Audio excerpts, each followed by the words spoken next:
My name is Joshua Lilly and I'm 12 years old. He's one of those children that sets his goals and achieves it. An example of that would be in school. They set out the year with a target of an opportunity of being a millionaire reader. Basically means you have to read 1 million words. It's an elite club within school. Day one, he set his goal on that. There's a couple of things really in the way that it comes across. Firstly, it's called Nystagmus, which basically means his eyes move, which drive part of the focus, and that really is trying to avoid light. It's a reaction to light and trying to move in the light in the same way that we would blink or cover our eyes in the sunshine. That gets worse under pressure. So if you think sparring, where he's in that close contact, that intensity, his vision isn't a fixed datum point. So his eyes were moving that under those pressure situations, making it harder to overcome with that. Probably encourages him to work more on his guard to make sure that he doesn't get hit when he can't see a glove coming towards him or a foot coming towards him in those circumstances.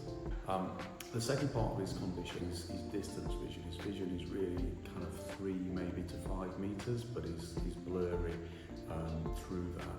So close contact and things is probably better than the distance. So I know things like running, where he's trying to see across the lake to where the finish line is. He struggles to judge his position, but he's just determined. His head down, one foot in front of the other, until he gets round. He's more comfortable in the surroundings around Royal Valley where the run is, because he knows the route and he can concentrate on the physical side. So distance is one of the challenges in class, being able to see the instruction, especially at the first degree black belt level, where it's finite detail that is relevant. He has to really be close to see that, or to get that repetitive instruction, which the coaches are fantastic with. Joshua's very mindful to not disrupt the class, to take more attention, but to get that in his own way. The club's been fantastic with Joshua, and everything we do with Joshua we do through the normal routes, so we don't try to compensate for his condition. We like him to excel, using the phrase, on his own merits and drive things through. It makes things harder for him, but life is going to be that way as he runs through, so we like to put him in the same situation and him to find his ways to compensate and to accommodate, so that he achieves in the same way as other children do. With running, it's a lot harder to see where the start and finish is, and where you start running and where you finish, and what the ground's like underneath. It's a lot harder to see when people are punching and kicking as well. Reading is something else that's very difficult for him. He reads through a magnifier close up to a book, but he set a goal. He's going to achieve that. He's going to be in that club, and there's no way that he wasn't, and he did achieve that.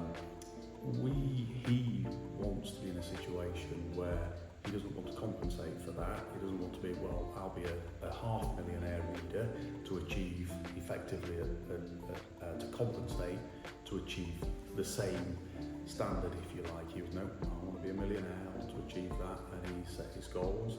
He set out his timelines, how many books has he got to read, how many pages has he got to read per day, per month to achieve that, and he did it. So I'd like to say as parents we take the credit for that. He just has that natural gift, that natural determination to set his goals and hit them.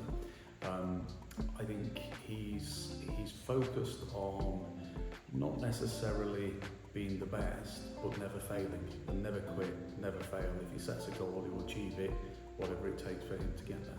He's always been that way from being young. I guess we have the advantage that he's had the condition from birth, so he's never known any difference. There's no compensation or adjusting for that. It's the way that he's grown up. He's always had that determination. That said, Excel brings out the best in him. Excel gives him an opportunity to flourish, and probably, as daft as it sounds, one of the key things in that is they don't treat him any different. As parents, that's something we're very passionate about.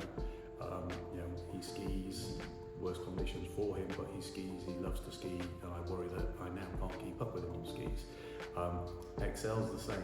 They create the environment around him with minimal compensation but the club is so focused on every student to achieve the best that they can. So it's naturally an environment for any child, whatever their condition, to excel with the way that they run it. And every child has different things, whether it be confidence, whether it be mental health, and whether it be bullying in school. It's an environment for any child, whatever their circumstances are, to achieve to be the best that it can be and to bring out that natural ability in children or adults. I moved to Excel because I thought it'd be more of a challenge, and then it challenged me a lot more.